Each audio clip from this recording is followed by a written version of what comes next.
इस वीडियो में देखते हैं फ्लिज्ड बीम के बारे में। सबसे पहले बता दूं फ्लिज्ड बीम क्या होती है। फ्लिज्ड बीम वो बीम होती है, एक कंपोजिट बीम है जिसमें बीच में वुडन सेक्शन होता है और उसके एंड्स पे हम टॉप या बॉटम या साइडवेज में फ्लिचिंग कर देते हैं। फ्लिचिंग का मतलब होता है कि लोहे की या स्टील की पट्टियाँ या किसी भी मेटल की पट्टियाँ अगर लगा दी जाएँ वुडन सेक्शन के साइड में या टॉप और बॉटम में, तो उसको हम फ्लिज्ड बीम कहते हैं। ये एक टाइप की कंपोजिट बीम है। बनाई कब जाती है, जब कभी ऐसा हो जाता है कि अगर किसी मोमेंट को रेजिस्ट करने के लिए अगर हम वुडन सेक्शन दे रहे हैं, मतलब केवल लकड़ी का सेक्शन, तो वो बहुत ज़्यादा डायमेंशन का हो जाता है जो कि प्रोवाइड करना प्रैक्टिकली इम्पॉसिबल हो जाता है। उस केस में हम फ्लिज्ड बीम वहाँ पे यूज़ करते हैं।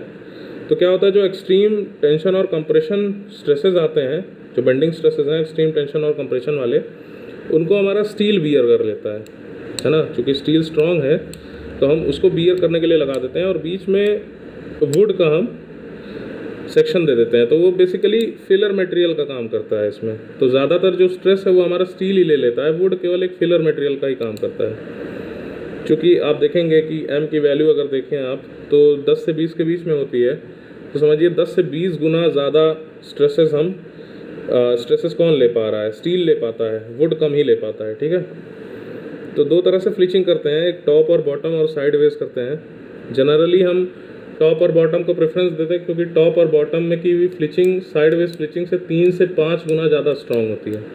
ठीक है, फ्लिचिंग का मोटिव फिर से बता देता हूँ कि अगर प्रैक्टिकली इम्पॉसिबल होता है बहुत बड़ा वुडन सेक्शन देना किसी गिवन मोमेंट को रेजिस्ट करने के लिए, तो हम वहाँ पे साइड वेज फ्लिचिंग कर देते हैं। ठीक, इससे क्या होता है, वुड का सेक्शन घट जाता है और जो बेंडिंग स्ट्रेसेस हैं, जो ज़्यादा बेंडिंग स्ट्रेसेस आती हैं, जो वुड नहीं ले पाएगा छोटा सेक्शन, है ना, उसको कौन ले लेता है, जो साइड में फ्लिचेस लगाए होते हैं हम वो ले लेते हैं। और वो स्टील के भी हो सकते हैं या किसी एलॉय के भी हो सकते हैं, जो भी हम यूज़ करना चाहें। बेसिकली अभी स्टील लिया जाता है। स्टील क्यों लिया जाता है, क्योंकि देखिए कॉमनली अवेलेबल है और ज़्यादा कॉस्टली भी नहीं पड़ता है, ना प्रोडक्शन ना उसको ख़रीदना, तो इसीलिए हम स्टील ले लेते हैं। यहाँ पे देखिए जो टॉप और बॉटम फ्लिचिंग है वो उसका अगर आप स्ट्रेन डायग्राम देखेंगे तो पहले जैसे बना हुआ था कंपोजिट बीम का, जिसमें टॉप और बॉटम पे हम दूसरा मटेरियल दे देते थे, कंपोजिट मटेरियल मतलब अलग अलग मटेरियल, उसी तरह का बन जाएगा। स्ट्रेन पूरा का पूरा लीनियर चला जाएगा।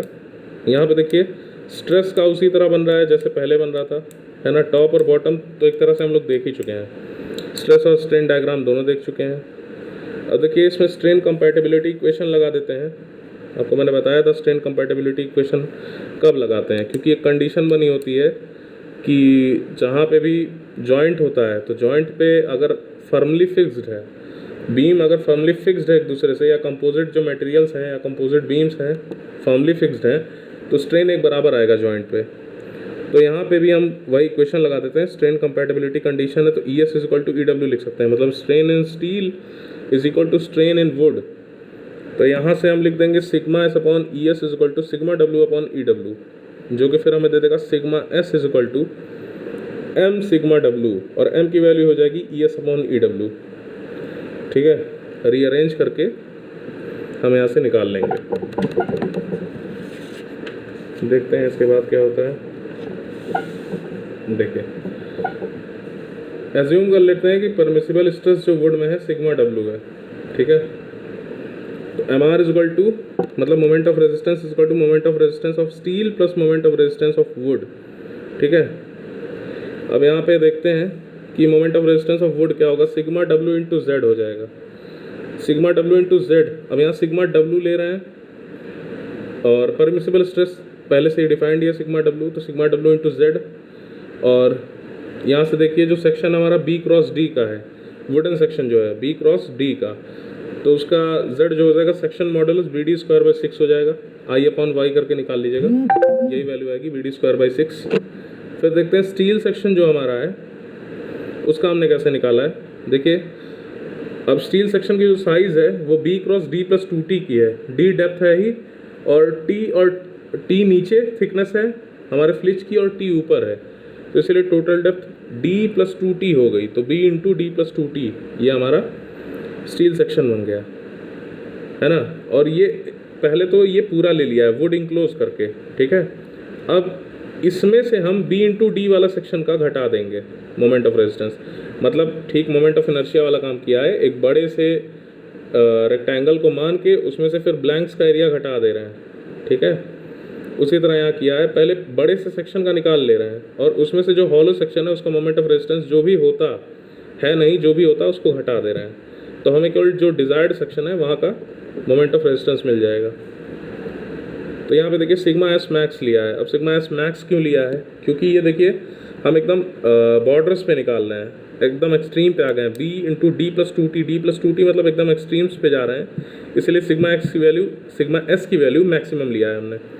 यहाँ पे क्या किया है, सेक्शन मॉडुलस सीधे निकाल दिया है, B into D plus two T का होल स्क्वायर डिवाइड बाई 6। ये आया कैसे है? होता तो ये B into D plus two T का क्यूब डिवाइडेड बाई 12 होता, लेकिन अगर हम आई अपॉन वाई में वाई की वैल्यू निकालते तो D plus two T by 2 हो जाता है ना। वो वैल्यू हमने सीधा यहाँ सब्सटीट्यूट करके B into D plus two T by 6 का B into D plus two T का होल स्क्वायर डिवाइड बाई 6 कर दिया है और माइनस किया है सिग्मा एस। अब सिग्मा एस क्यों लिया है यहाँ पे? हम मैक्सिमम नहीं ले सकते हैं क्योंकि अब हम वुडन पोर्शन में आ गए हैं। वुडन पोर्शन में स्टील मौजूद नहीं है, और दूसरा वुडन पोर्शन में आते ही स्टील में अपनी मैक्सिमम वैल्यू नहीं रह जाएगी, जो भी वहाँ पे वैल्यू रहेगी वुड के लेवल पे वो हम यहाँ पे स्ट्रेस की वैल्यू ले लेंगे, ठीक है। यहाँ मैक्सिमम इसलिए लिया था क्योंकि हम एकदम एक्सट्रीम एंड्स पे थे, अभी अंदर की तरफ आ गए हैं, तो यहाँ पे मैक्सिमम वैल्यू स्टील अपनी नहीं ले पाएगा, ठीक है। यहाँ पे स्ट्रेस मैक्सिमम नहीं होगा, इसलिए सिग्मा एस केवल लिया है। अब वो हम निकाल लेंगे कि उस लेवल पे स्ट्रेस क्या आ रहा है स्टील पे, जहाँ पे वुडन सेक्शन शुरू हो रहा है। तो माइनस किया sigma S into B D square by 6, ठीक है। यहाँ पे इतने में हमको पहले क्या किया है, हमको निकालना तो बस फ्लिचेस का ही था मोमेंट ऑफ रेजिस्टेंस, लेकिन हमने निकाला पूरे का है, फिर उसमें से अंदर वाले का माइनस कर दिया वुडन सेक्शन का, ये मान के कि अगर वो भी स्टील का होता तो क्या मोमेंट ऑफ रेजिस्टेंस देता, ठीक है, उसको हमने माइनस कर दिया यहाँ से। फिर देखिए दोनों टर्म्स को प्लस कर दिया है हमने और ये इक्वेशन बन गई मोमेंट ऑफ रेजिस्टेंस की। अब देखिए इसमें दूसरा मेथड भी है, इक्विवेलेंट सेक्शन मेथड जो है।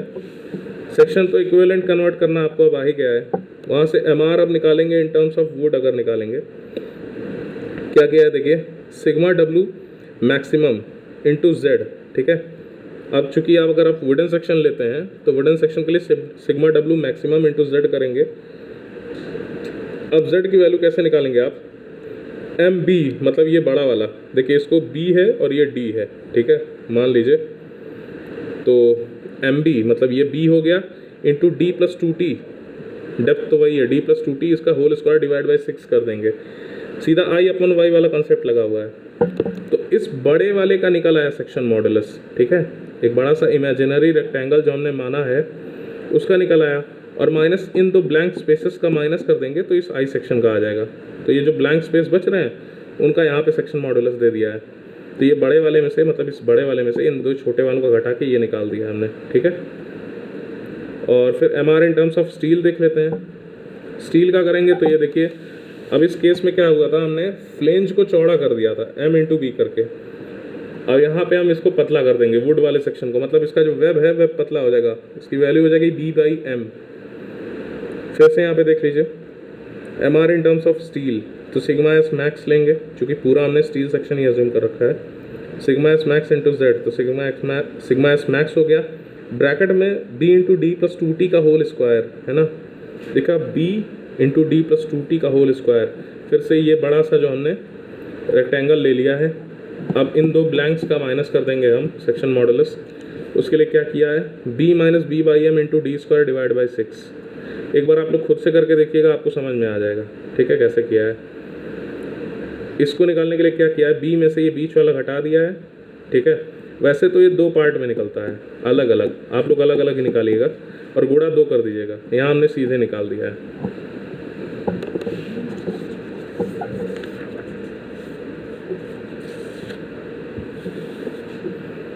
देखिए ये साइड फ्लिचिंग है, अभी टॉप एंड बॉटम फ्लिचिंग की, अभी साइड फ्लिचिंग है। और एक चीज़ ध्यान रखिएगा, जब फ्लिचिंग टॉप एंड बॉटम पे करेंगे तो न्यूट्रल एक्सिस हमेशा बीच में ही पड़ती है अगर थिकनेस जो है फ्लिचेस की वो सेम है। फ्लिचेस की थिकनेस अगर सेम है तो आपकी न्यूट्रल एक्सिस बीच में ही पड़ेगी, और अगर डायमेंशन भी, अगर विड्थ जो है वो वुडन सेक्शन जितनी ही है और थिकनेस सेम है फ्लिचेस की, तो न्यूट्रल एक्सिस बीच में ही आएगी हमेशा। तो देखिए साइड फ्लिज्ड बीम है, इसको देख लेते हैं। इसका bending strain diagram, bending stress diagram. अब देखिए इसमें बेंडिंग स्ट्रेस का जो डायग्राम है साइड फ्लिचिंग में वो वुड का और स्टील का दोनों का अलग अलग बनता है, ठीक है। तो दोनों का हमने अलग अलग बना लिया है। कभी कभी हो सकता है फ्लिचेस वुडन सेक्शन में वुडन सेक्शन से डेप्थ में कम होंगी, हो सकता है डी डेप्थ हो वुडन सेक्शन का, लेकिन स्टील का जो डेप्थ है वो कम होगा। थिकनेस तो बराबर हो सकती है, मतलब ये टी दोनों सेम होंगी फ्लिचेस की, लेकिन फ्लिचेस की जो डेप्थ होगी वो कम हो सकती है वुडन सेक्शन से। तो उसी अनुसार हम यहाँ बेंडिंग स्ट्रेस का डायग्राम मॉडिफाई कर देंगे। स्टील वाला जो है यहाँ पे क्या किया है, M R is equal to, मतलब moment of resistance is equal to moment of resistance of wood plus moment of resistance of steel. यहाँ पे sigma W into B D square by 6 कर दिया सीधा सीधा, मतलब बी और डी डायमेंशन था और सिग्मा डब्ल्यू उसमें स्ट्रेसर था, तो sigma W into B D square by 6 ये सेक्शन मॉडुलस है बी डी स्क्वायर बाई 6। फिर sigma S into 2t into D square by 6 है ना। अब एक का देखिए क्या आएगा, ये b और ये d है, तो t into D square by 6 आता एक का, लेकिन है 2, इसलिए 2t into D square by 6 कर दिया है। फिर यहाँ से sigma W equal to D square, sigma W into D square by 6, D square by 6 दोनों में कॉमन है तो उसको कॉमन ले लिया है। अब यहाँ से sigma S by sigma W आ गया into 2t plus B, common लेंगे तो आपको यही चीज़ मिलेगी। तो sigma W into D square by 6, B यहाँ वाला है ही, प्लस 2mt, m कैसे हो गया, sigma S by sigma W की वैल्यू m दे देगा, ठीक है। और sigma S into D square by 6, अगर इसको स्टील के टर्म्स में निकालेंगे तो स्टील को कॉमन लेके, यहाँ से स्टील कॉमन ले लीजिए तो sigma S into D square by 6 B by M plus 2t, value यही मॉडिफाई हो जाएगी, ठीक है। और इक्विवेलेंट सेक्शन कैसे निकलेगा या उसके डायमेंशन क्या होंगे, सेक्शन तो आपको निकालना आता है, उसके डायमेंशन देख लीजिए ये होंगे, है ना। b plus 2mt into D, यहाँ से देखिए t को हम क्या करेंगे, इसमें वुडन सेक्शन में चेंज कर देंगे, ठीक है। और यहाँ स्टील सेक्शन निकालेंगे तो वुड वाले को हम क्या करेंगे, स्टील में चेंज कर देंगे, और उस हिसाब से ये डायमेंशंस आ जाएंगी। ये आप लोग निकाल के देख लीजिएगा प्रूफ करने के लिए।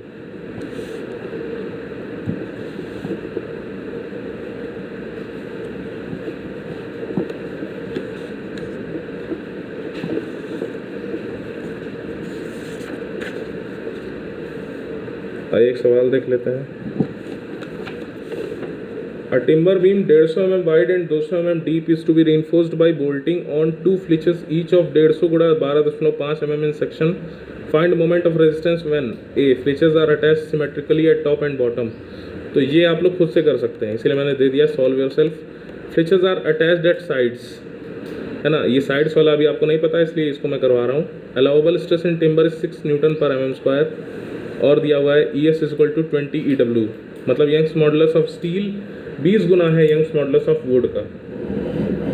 तो देखिए साइड में फ्लिचेस हमने लगा दी हैं, बेंडिंग स्ट्रेन डायग्राम बना दिया है, न्यूट्रल एक्सिस बीच में ही आ रही है, ठीक है, क्योंकि ये पूरा सिमेट्रिकल है, सिमेट्रिकल स्ट्रक्चर बन रहा है, बीच में ही न्यूट्रल एक्सिस हमारी लाई कर जा रही है। यहाँ पे वुड का डायग्राम देखिए पूरा एक्सट्रीम एंड्स तक गया है, लेकिन फ्लिचेस यहाँ देखिए मैंने बताया था छोटी भी हो सकती हैं, तो फ्लिचेस छोटी हैं इसलिए स्टील का जो डायग्राम है स्ट्रेस का, बेंडिंग स्ट्रेस का डायग्राम स्टील के लिए, वो हमने स्टील के लेवल तक ही लिया है, ऊपर नीचे में, ठीक है। आइए देखते हैं। अब देखिए एक चीज़ का हम यहाँ यूज़ करेंगे, सबसे पहले तो ये चीज़ कि अभी हम पहले निकालेंगे कि जॉइंट पे, मतलब जहाँ तक स्टील जा रहा है वुडन सेक्शन से अटैच्ड है, उस पॉइंट तक सिग्मा डब्ल्यू की वैल्यू क्या आएगी, उसको हमने मान लिया सिग्मा डब्ल्यू डैश, ठीक है। ऊपर वाला तो हमें पता ही है, अलाउबल स्ट्रेस 6 हमें पता ही है, यहाँ का नहीं पता है हमें, जहाँ तक स्टील गया हुआ है, तो उसको निकाल लेंगे। कैसे निकालेंगे, sigma W upon sigma W dash is equal to, दोनों की डेप्थ को कंपेयर कर देंगे। जो ओरिजिनल सिग्मा डब्ल्यू है वो गया है 100 तक, है ना, 75 प्लस 25 100 तक गया है, और सिग्मा डब्ल्यू डैश कहाँ तक गया है, इस 75 तक ही, 100 बटा 75 कर दिया। अब हमें सिग्मा डब्ल्यू डैश चाहिए था, तो इसको क्रॉस मल्टीप्लाई कर दिया हमने, यहाँ से हमें मिल गया 4.5 MPa, मतलब इस जगह पे जहाँ पे स्टील शुरू हो रही है वहाँ पर कितना है, वुड में स्ट्रेस 4.5 MPa का है। अब देखिए, अब क्या है कि चूंकि हमने वुड में तो निकाल लिया है, तो वहीं से स्टील शुरू हो रही है। तो एक चीज़ हमको पता है कि जो m की वैल्यू है वो क्या देती है, sigma S upon sigma W दे देती है। तो अगर उस जगह पे हमें स्टील में स्ट्रेस चाहिए होगा तो वही चीज़ हम यूज़ कर लेंगे, sigma S dash is equal to M sigma W dash, है ना। वही चीज़ मैंने बोली थी, sigma S upon sigma W is equal to M दे देगा। तो यहाँ मल्टीप्लाई कर दिया, क्रॉस मल्टीप्लाई कर दिया है, ठीक है। तो यहाँ से सिग्मा एस डैश की वैल्यू आ जाएगी 20 गुणा 4.5। अभी 20 कहाँ से आया, पहले ही दिया हुआ है 20 की वैल्यू। तो ये 90 एम्पीयर हो गया। मोमेंट ऑफ रेजिस्टेंस कैलकुलेट कर लेंगे। वुड के लिए sigma W into B D square by 6, सारी डायमेंशन दी हुई है, कैलकुलेट कर लीजिएगा। फिर स्टील के लिए निकाल लेंगे sigma S dash into B D square by 6। अब यहाँ बी और डी देखिए, बी डी स्क्वायर तो लिख दिया है, लेकिन ये बी और डी किसका लेंगे, जो फ्लिचेस लगाई हैं हमने उनका लेंगे, ठीक है, उनका ये लिया हुआ है। यहाँ से देख लिए M R S is equal to 8.44 kilo newton metre आ गया है। दोनों को ऐड कर दिया हमने, 14.44 किलो न्यूटन मीटर का मोमेंट ऑफ रेजिस्टेंस है, जो टोटल मोमेंट ऑफ रेजिस्टेंस है इस पूरे सेक्शन का, ठीक है। और एक चीज़ देख लीजिएगा, यहाँ पे आप कहेंगे 25 कैसे आया है, तो 25 यहाँ इस तरह से आ गया है। ये देखिए जो फ्लिचेस है एक तरफ 12.5 mm की है, ठीक है, 12.5 mm की, दोनों को जोड़ दिया है तो यहाँ पे 25 आ गया है सीधे सीधे, ठीक है। बस यहीं पे वीडियो एंड होती है।